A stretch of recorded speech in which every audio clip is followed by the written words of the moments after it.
The wedding dress was still white, mostly, but the hem had torn, and a streak of red crawled up the bodice like a warning.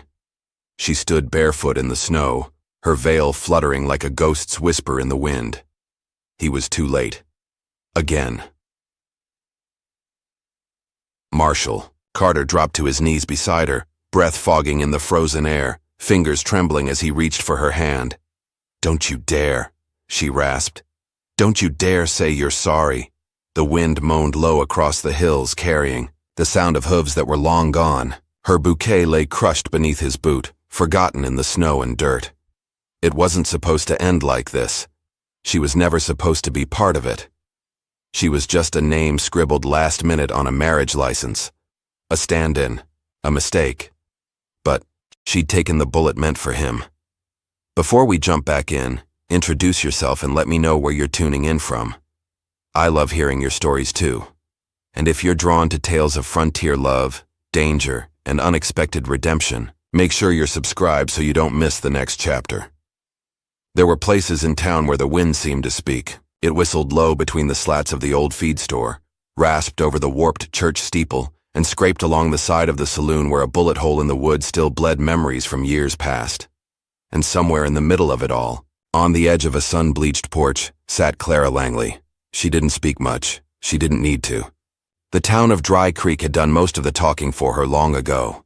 Clara's world was a small one, 10 blocks of dust and sideways glances, a schoolhouse that didn't welcome her, a general store that raised prices when she walked in, a church, pew that always stayed empty, even when the rest were packed for Sunday sermons. She sat alone in the back. People liked her best when she was quiet and far away, and she had learned to stay that way. The rumor started 5 years ago, after the fire. That's what folks called it. The fire. Like it was some act of God, not an accident caused by a drunk husband with shaking hands and a tipped-over lantern. Her house had burned to the ground, her baby sister lost to the flames, and her husband, if you could still call him that, had never made it to the trial, hung himself in the town jail 2 days before the judge came. Clara had walked away with nothing but a scar over her left eye and a limp in her right leg. The scar faded, but the limp didn't. Neither did the whispers. They said she was cursed, said she'd brought the fire down with her sins, said she'd buried them all for the insurance money. One woman even swore she saw Clara dancing in the ashes like a witch. The truth was far simpler and far sadder. She had screamed for help. No one came, and that was the first time she learned what silence really was. Now, she spent her mornings sweeping a porch that never stayed clean, and her afternoons mending the same dresses at the seamstress shop because the town couldn't afford new ones. Children stared. Grown men avoided her eyes. The preacher always prayed for women in need of redemption, and Clara knew that prayer was meant for her. Her hands worked fast, but her eyes wandered often, out past the buildings, toward the hills. That was where the silence felt more honest. The land didn't lie. It didn't judge. It just stretched on and on like it had all the time in the world to forget things. She didn't miss people. Not anymore. Once in a while, someone new would arrive in town. A prospector, a cattleman passing through. Sometimes a traveling preacher or a wagon full of homesteaders looking for land that didn't belong to them yet. They all looked at Clara, with the same polite confusion, like they were trying to place where they'd seen her face before. And sometimes they asked, "Are you the widow from the fire?" She would nod, and that would be the end of it. Even the mailman didn't use her name, just placed letters, none of them ever hers, into the box and tipped his hat without meeting her eyes. The only real sound in Clara's world was the creak of the windmill, the buzz of flies, and the occasional piano from the saloon when the night grew restless. It was a life made of quiet rituals. Coffee at 5, mending at 7, supper alone by candlelight. She rarely smiled.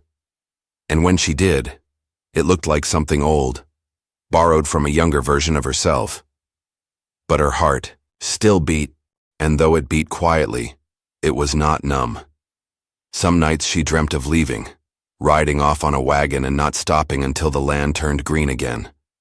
But dreams like that were for girls with clean pasts and fresh starts, not for Clara Langley, and Yet life had a way of shifting when you least expected it, like the wind changing direction, like rain on a day the sky looked clear. Before we dive deeper into the story, just a quick note. I'm Thomas, the voice behind this narration. If you're enjoying how it sounds so far, let me know in the comments, so I can keep using the same voice in future videos. The shift came on a Monday. It started like any other: dry wind, hard sky, the clang of a bell at the livery as a new horse was brought in.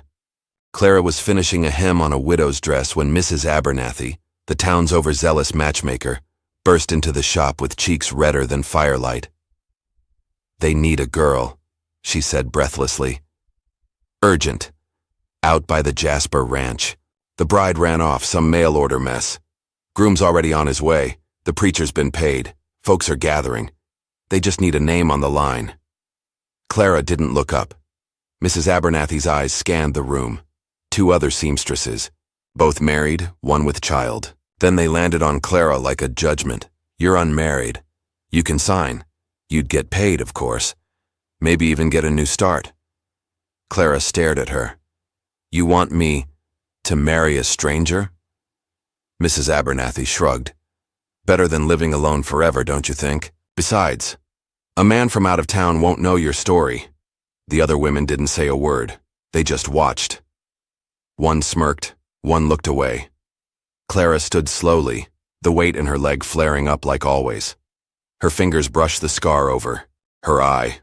"I don't think he'd want me," she said, but Mrs. Abernathy had already made up her mind. "You clean up nice. The veil'll cover the scar. You can still bear children, can't you?"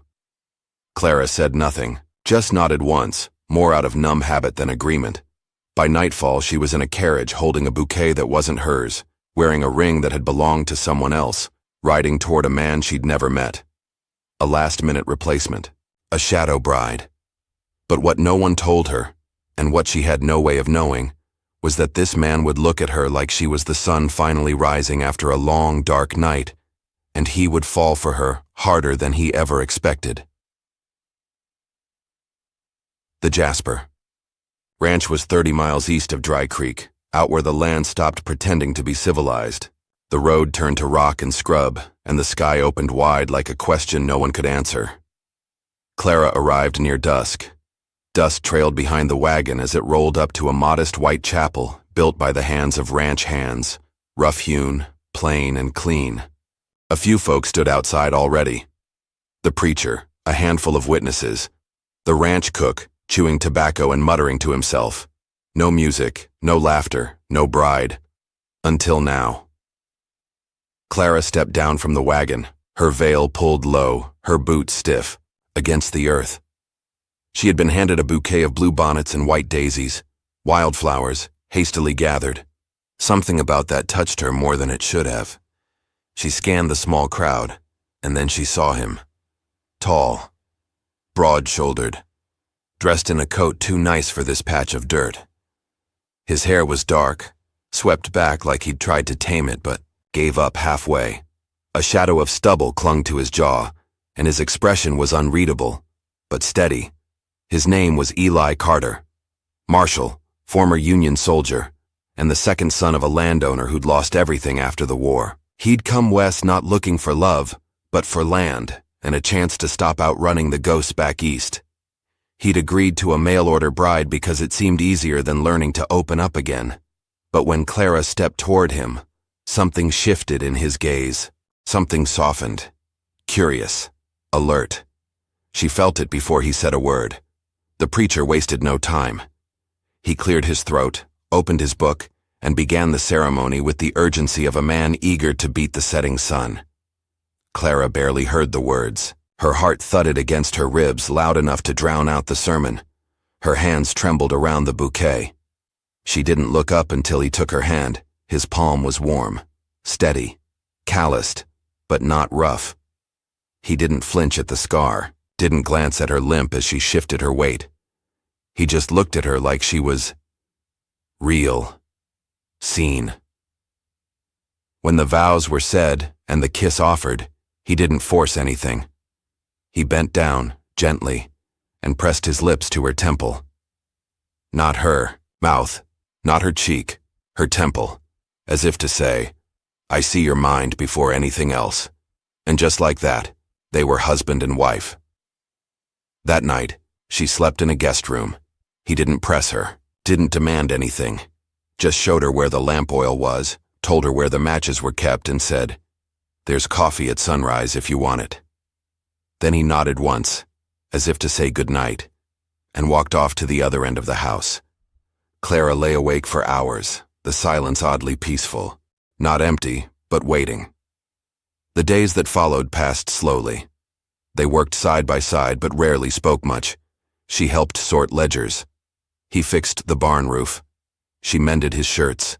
He left fresh-picked apples by her window. Every once in a while, she caught him watching her, not with suspicion or pity but a kind of quiet attention, like he was trying to memorize something fragile. She didn't know what to do with that. She was used to being avoided, dismissed, disbelieved. But Eli Carter had a way of pausing when he looked at her, like she was a sentence he wasn't finished reading. One afternoon after she cleaned the kitchen, she found him standing by the back fence, smoking. She approached quietly, not wanting to startle him. You always watch the hills? She asked. He nodded. They tell me when trouble's coming. She tilted her head. And what are they saying now? He glanced down at her, a flicker of amusement in his eyes. They're quiet, but the wind ain't. She nodded. It's shifting. Yeah. He tapped ash from the cigarette. And not in a way I like. Later that week, word reached them that 2 riders had been spotted just outside Dry Creek, men with long coats and dead eyes, asking questions about a woman with a limp and a scar. Clara froze when she heard. Her hands went still in the basin of soapy water, Eli noticed. He didn't ask, just came to stand beside her. You know them? He asked quietly. Not by name, she murmured. But they sound like the kind that don't ask kindly. He nodded, jaw tightening. Then we'll keep watch. Not you'll. We'll. It was the first time she realized he didn't see her as baggage, or burden, or a problem that needed solving. He saw her as someone worth protecting. But the town didn't share his vision. When they came to the general store together, silence fell. The shopkeeper's wife narrowed her eyes. One of the ranch hands whispered to another. Clara kept her chin high, but she could feel their stares like needles in her back. Eli noticed. He leaned in and said low and deliberate, They don't know you, but I will. Clara's heart knocked against her ribs. Later, on the ride home, she finally asked, Why'd you agree to marry someone you never met? He didn't answer right away. Then, because I wanted peace. Thought maybe a quiet woman on a quiet piece of land could be that, she nodded. And now? He looked at her. Now I think maybe peace comes with a storm first. She didn't smile, but her eyes did. A week after the wedding, she found a sketchbook in his drawer. Half-finished pencil drawings, horses, landscapes, faces. One sketch looked oddly familiar. Was her veil drawn back? Eyes clear. A scar etched gently, not harshly, into her brow. She stood in the doorway, clutching the page, unsure of whether to confront or thank him. But when he stepped into the room and saw what she held, he just said, Didn't know how to say it, so I drew it. Her voice was small. Say what? That you're the first thing I've seen in years that made me stop running. She blinked fast, looked down, and for once she didn't feel like a mistake. But the wind kept shifting. One morning, Eli found a rabbit strung up by the barn door. Its neck snapped, a warning carved into the wood behind it. She's not yours to keep. He burned the message before she could see it, but she already knew. Trouble was coming. Not from him. Not from her past, exactly. But from the men who thought women like her were things to own or ruin. And Clara Langley had no intention of being ruined again. The warning carved in wood had been just the start. The men asking after Clara hadn't left Dry Creek.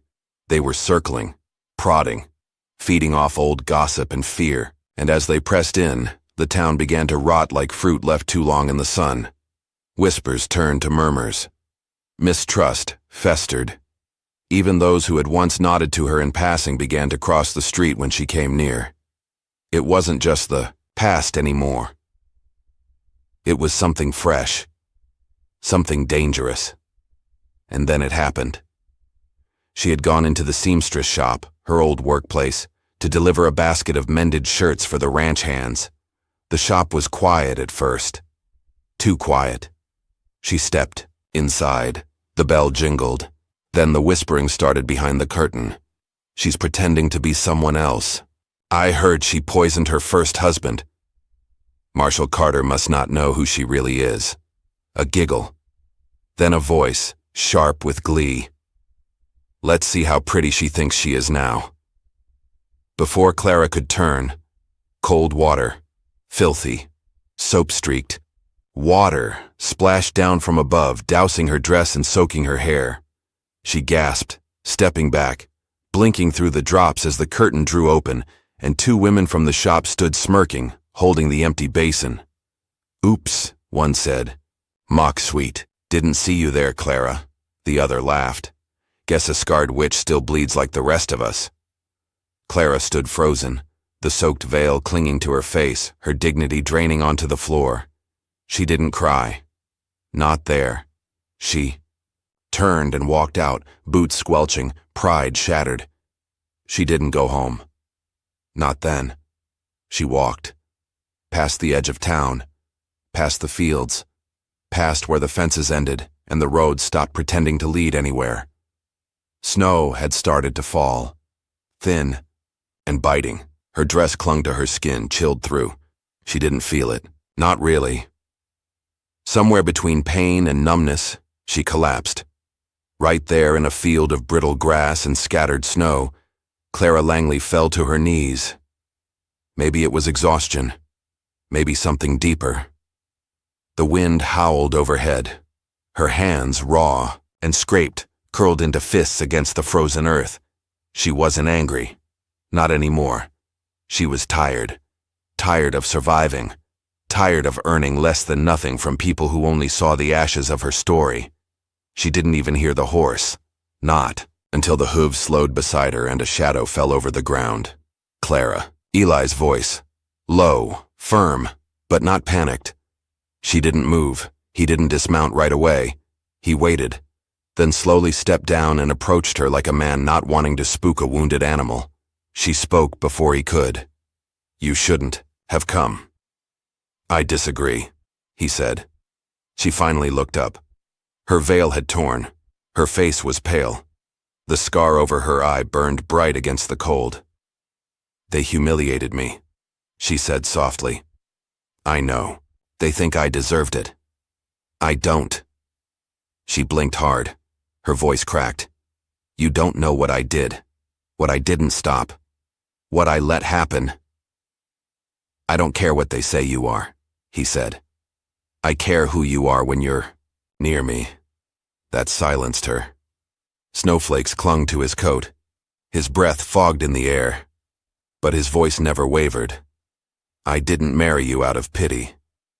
And I didn't stay because it was easy. I stayed because when you walk into a room it feels like the world stops spinning just long enough for me to breathe. She looked away. He knelt beside her. I won't carry you, Clara. I won't fix what they broke. But if you let me, I'll stand beside you while you rebuild it. She turned to him, tears threading down her cheeks. Quiet, ashamed, stubborn. Why? Because I see you. The you they don't want to see. And I want to know what happens next. He didn't take her home right away.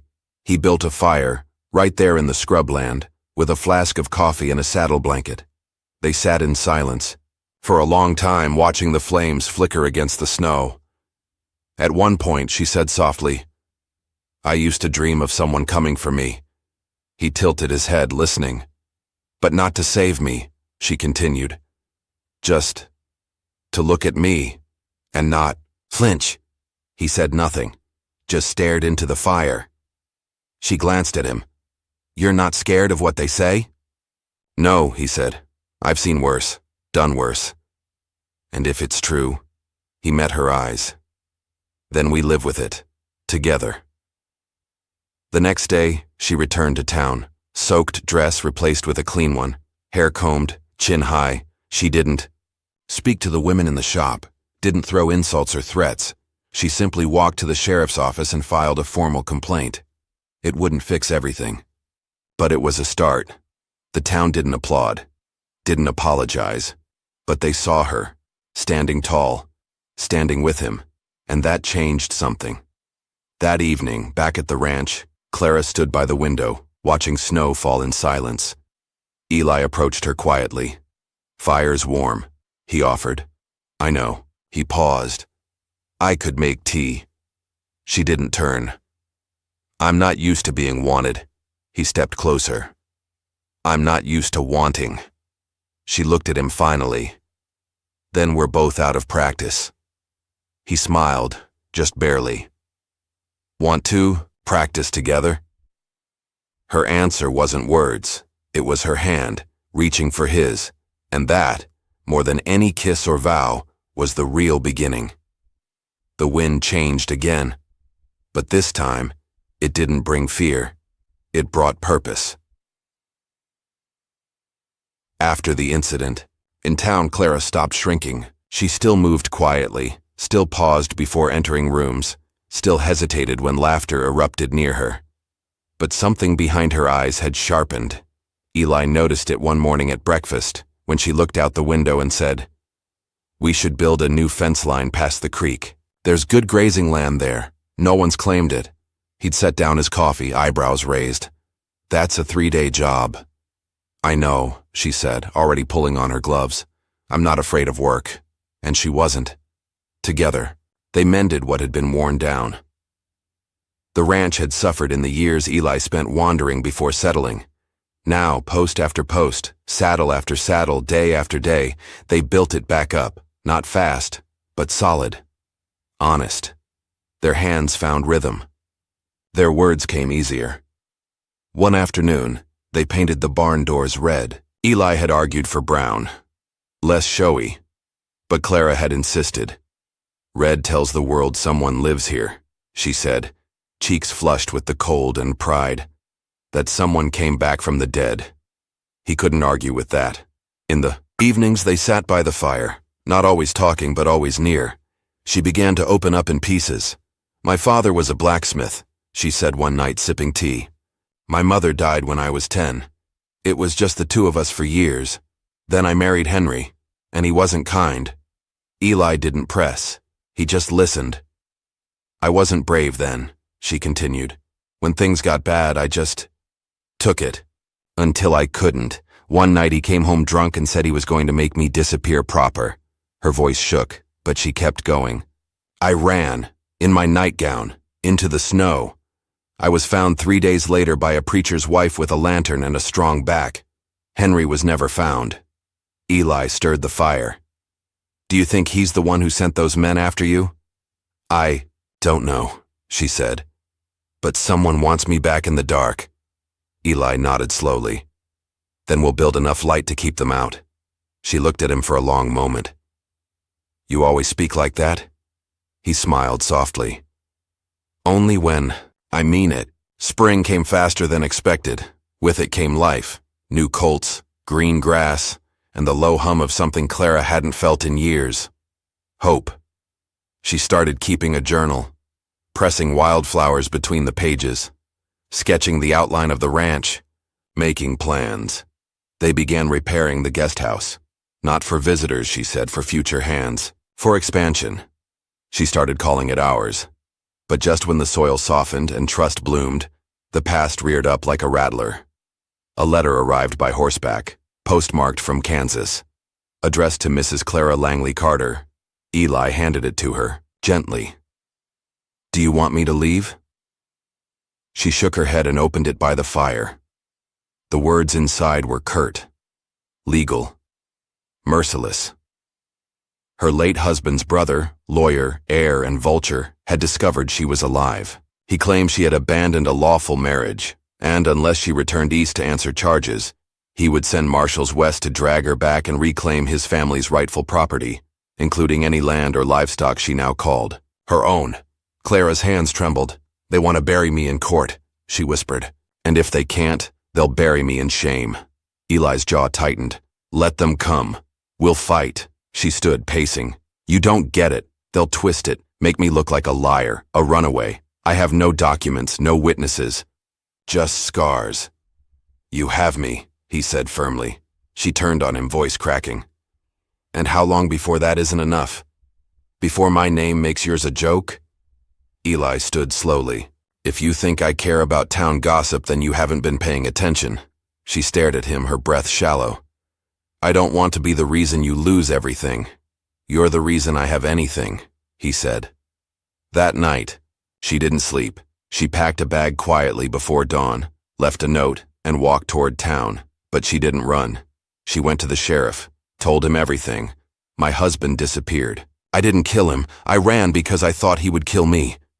I've kept my head down for 5 years. I've tried to start over.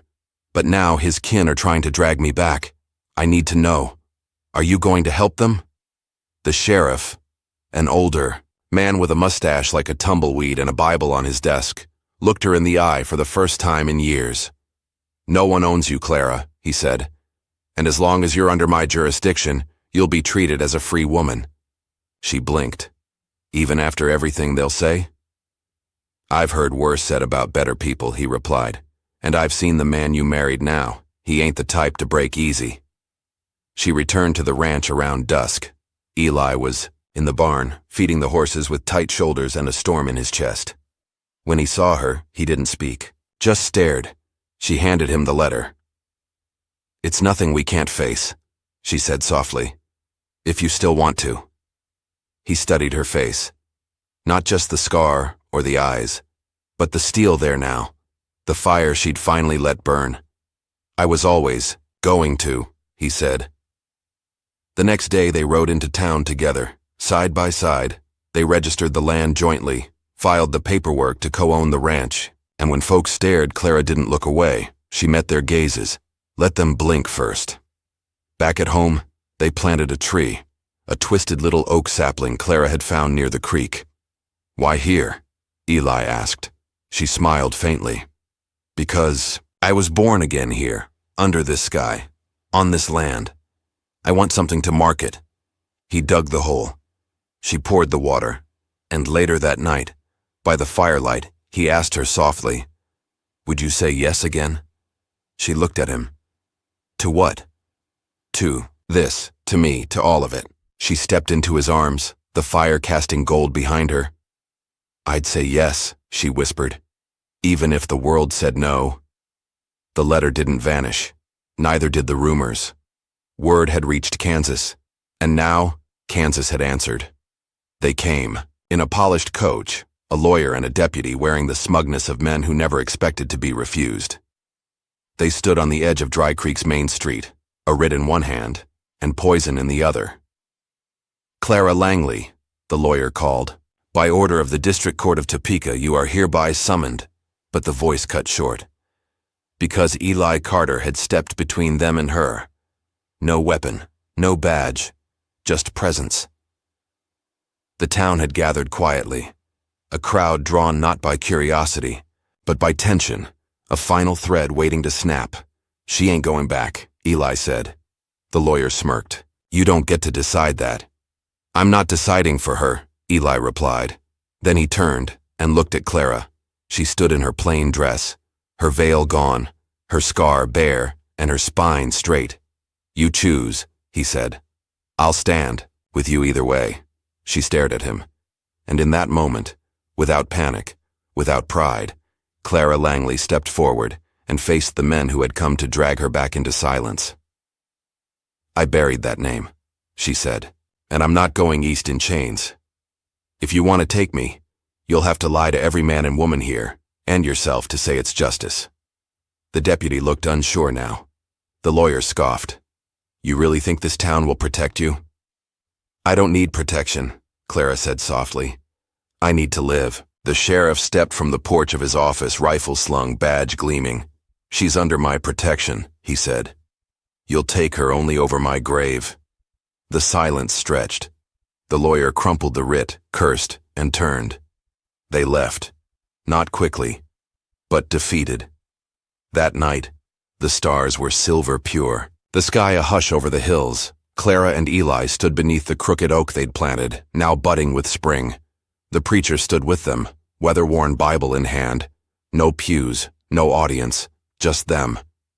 He spoke the words, but it was Clara's voice that mattered. "I don't vow to obey," she said, looking into Eli's eyes. "I vow to belong, to no one but myself, and to this life we built, with you." Eli took her hands, strong and calloused. "I don't vow to fix you," he said. "I vow to know you, and still stay." They didn't kiss then. They just stood, foreheads touching, the wind whispering through the trees. Somewhere in the distance, a horse whinnied. A new colt had been born that morning. Clara named it Mercy. Later, as snow began to fall again in soft flurries, Clara stood on the porch, watching Eli return from the barn. He reached her, silent. She held out her hand. He took it, and in the hush of the night, with the world holding its breath, they stood together. No longer broken, not running, not hiding, just home.